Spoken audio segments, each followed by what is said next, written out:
कबीर कुसंग न कीजिए, पाथर जल न तिराए। कबीर कुसंग न कीजिए, पाथर जल न तिराए। कदली सीप भुजंग मुख, एक बूंद तीर भाए। कबीरा एक बूंद तीर भाए। प्रणाम दोस्तों। सद्गुरु कबीर संगत के प्रभाव को समझाते हुए बड़ा ही प्यारा दोहा लिखते हैं और हम सबको समझाते हैं कि हमें कभी भी बुरी संगत में नहीं बैठना चाहिए।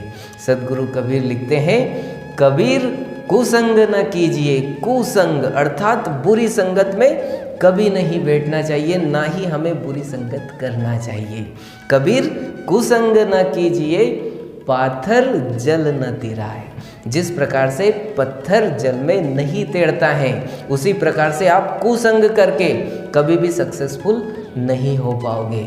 सद्गुरु कबीर लिखते हैं, पाथर जल न तिराए। इसका एक अर्थ अपन ये भी लगा सकते हैं, जिस प्रकार से पत्थर पर बैठकर कभी भी हम नदी पार नहीं कर सकते, उसी प्रकार यदि हमें सफल होना है तो हमें अच्छे लोगों का संग करना पड़ेगा, तभी हम जीवन में सक्सेसफुल हो पाएंगे।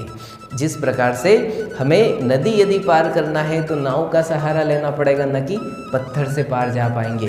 उसी प्रकार हमारे जीवन में यदि हम सक्सेसफुल लोगों के साथ रहेंगे, उनका संग करेंगे, तो निसंदेह हम जरूर सफल हो जाएंगे।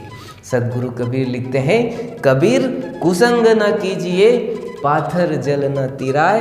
और आगे 3 अलग अलग उदाहरण देते हैं और हमको समझाने का प्रयास करते हैं कि हम मनुष्य एक ही हैं, लेकिन अलग अलग संगत में जाने से हमारा प्रभाव भी अलग अलग होता है। सद्गुरु कबीर लिखते हैं, कदली, कदली का अर्थ केले से हैं। आप सब जानते हो स्वाति नक्षत्र की बूंद एक ही है, लेकिन यदि वही केले में जाकर गिरती हैं तो कपूर बन जाती हैं।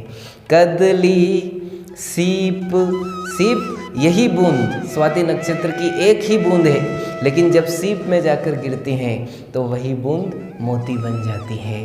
कदली, सीप, भुजंग। अब भुजंग का अर्थ सर्प से है।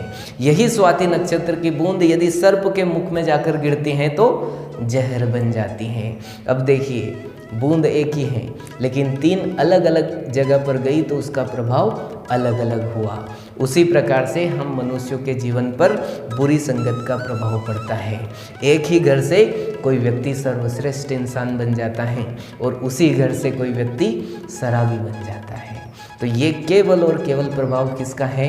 संगत का है।